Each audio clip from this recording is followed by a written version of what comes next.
जय श्री कृष्णा। आप सभी का स्वागत है मेरे YouTube चैनल गोपाल दीवानी में। आज हम आपको सोमवार व्रत की पुरानी कथा का रसपान करवाने जा रहे हैं। आइए कथा आरंभ करते हैं।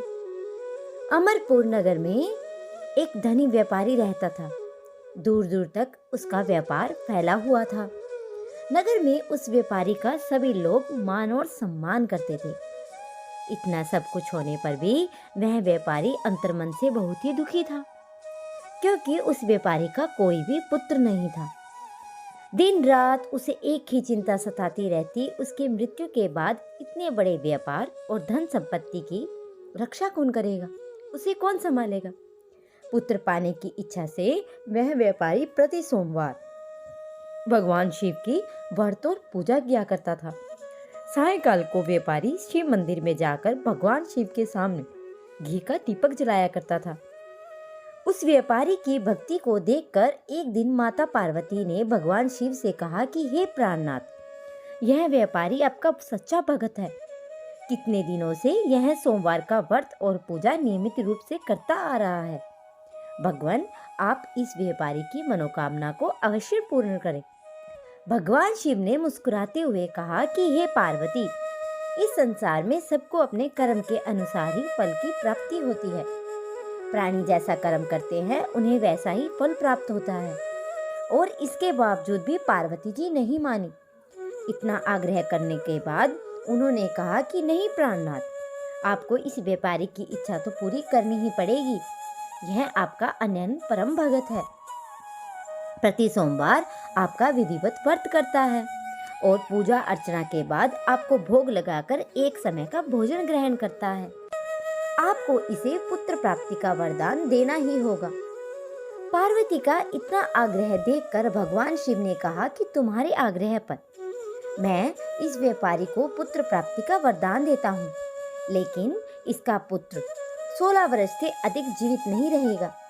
उसी रात भगवान शिव ने स्वप्न में उस व्यापारी को स्वप्न देकर कहा कि तुम्हें पुत्र प्राप्ति का वरदान दिया था और उसके पुत्र के 16 वर्ष तक जीवित रहने की बात भी बताई। भगवान के वरदान से व्यापारी को बहुत खुशी हुई, लेकिन पुत्र की अल्प आयु की चिंता के उसे खुशी को नष्ट कर दिया। व्यापारी पहले की तरह सोमवार का विधिवत व्रत करता रहा। कुछ महीने पश्चात उसके घर में एक अति सुंदर पुत्र उत्पन्न हुआ। पुत्र जन्म से ही व्यापारी के घर में खुशियां भर गई। बहुत धूमधाम से पुत्र जन्म का समारोह मनाया गया। व्यापारी को पुत्र जन्म की अधिक खुशी नहीं हुई थी, क्योंकि उसके पुत्र की अल्प आयु के रहस्य का पता था। यह रहस्य घर में किसी को भी मालूम नहीं था और विद्वान ब्राह्मणों ने उसका पुत्र का नाम अमर रखा।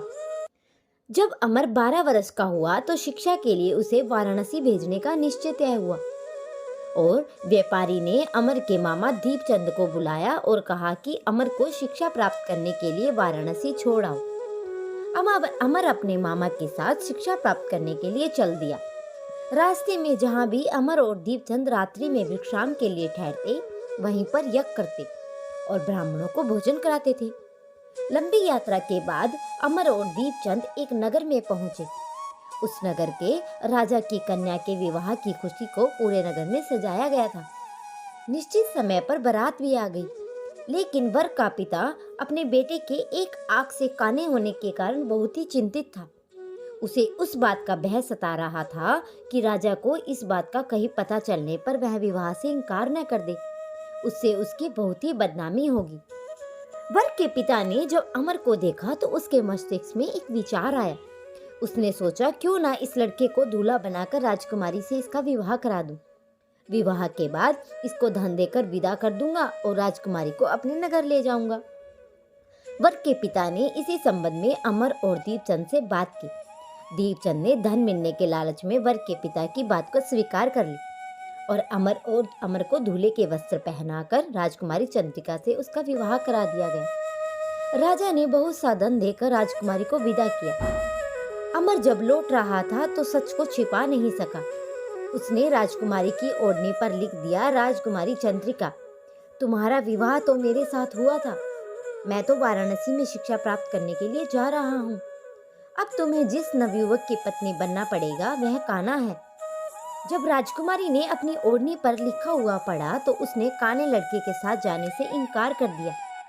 राजा ने सब बातें जानकर राजकुमारी को महल में रख लिया।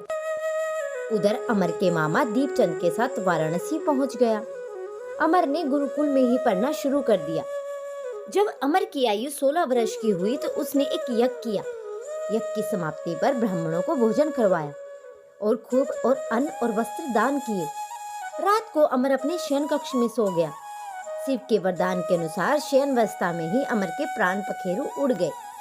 सूर्योदय में मामा अमर को मृत देखकर रोने पिटने लगा और आसपास के लोग भी एकत्रित होकर दुख प्रकट करने लगे। मामा के रोने से और विलाप करने के स्वर से गुजरते हुए भगवान शिव और माता पार्वती ने भी सुने। पार्वती जी ने कहा कि हे प्राणनाथ, मुझे इसके रोने के स्वर सहन नहीं हो रहे हैं। आप इस व्यक्ति के कष्टों को अवश्य दूर करें। भगवान शिव ने पार्वती जी के साथ अदृश्य रूप में समीप जाकर अमर को देखा और पार्वती जी से बोले कि पार्वती, यह तो इसी व्यापारी का पुत्र है जिसे मैंने 16 वर्ष की आयु का वरदान दिया था। इसकी आयु तो पूरी हो गई। पार्वती जी ने फिर भगवान शिव से निवेदन किया कि हे प्राणनाथ, आप इस लड़की को जीवित करें, नहीं तो इसके माता पिता की पुत्र की मृत्यु के कारण रो रो कर अपने प्राणों का त्याग कर देंगे। इस लड़के का पिता तो आपका परम भगत है, वर्षों से सोमवार का व्रत करते हुए आपको भोग लगा रहा है। पार्वती के इतना आग्रह करने पर भगवान शिव ने उस लड़के को जीवित होने का वरदान दिया और कुछ ही पल में वह जीवित होकर उठ बैठा। शिक्षा समाप्त करके अमर मामा के साथ नगर की ओर चल दिया। दोनों चलते हुए उस नगर में पहुंचे जहां अमर का विवाह हुआ था। उस नगर में अमर ने यज्ञ का आयोजन किया और समीप से गुजरते हुए नगर के राजा ने यज्ञ का आयोजन देखा। राजा ने अमर को तुरंत पहचान लिया। यज्ञ समाप्त होने पर राजा अमर और उसके मामा को महल में ले गया और कुछ दिन उसे महल में रखकर बहुत साधारण वस्त्र देकर राजकुमारी के साथ विदा किया। रास्ते में सुरक्षा के लिए राजा ने बहुत से सैनिकों को दीपचंद के साथ भेजा। दीपचंद ने नगर में पहुंचते ही एक दूत को घर भेजकर अपने आगमन की सूचना भेजी। अपने बेटे अमर के जीवित वापस लौटने की सूचना से व्यापारी बहुत ही प्रसन्न हुआ। व्यापारी ने अपनी पत्नी के साथ स्वयं को एक कमरे में बंद कर रखा था और भूखे प्यासे रहकर व्यापारी अपने पत्नी और बेटे की प्रतीक्षा कर रहे थे। उन्होंने प्रतिज्ञा कर रखी थी कि यदि उनके बेटे की मृत्यु का समाचार मिला तो दोनों अपने प्राण को त्याग देंगे। व्यापारी अपनी पत्नी और मित्रों के साथ नगर के द्वार पर पहुंचा। अपने बेटे का विवाह का समाचार सुनकर पुत्र वधू राजकुमारी चंद्रिका को देखकर उसकी खुशी का ठिकाना ही नहीं रहा। उसी रात भगवान शिव ने व्यापारी को स्वप्न में आकर कहा, हे श्रेष्ठी, मैंने तेरे सोमवार के व्रत करने और व्रत कथा सुनने से प्रसन्न होकर तेरे पुत्र को लंबी आयु का वरदान दिया है। व्यापारी बहुत ही प्रसन्न हुआ। सोमवार का व्रत करने से व्यापारी के घर में बहुत ही खुशियां लौट आई। शास्त्रों में लिखा है कि जो स्त्री पुरुष सोमवार का विधिवत व्रत करते हैं, व्रत कथा सुनते हैं, उनकी सभी इच्छाएं पूरी होती हैं। तो ये थी सोमवार व्रत की विधि की कथा।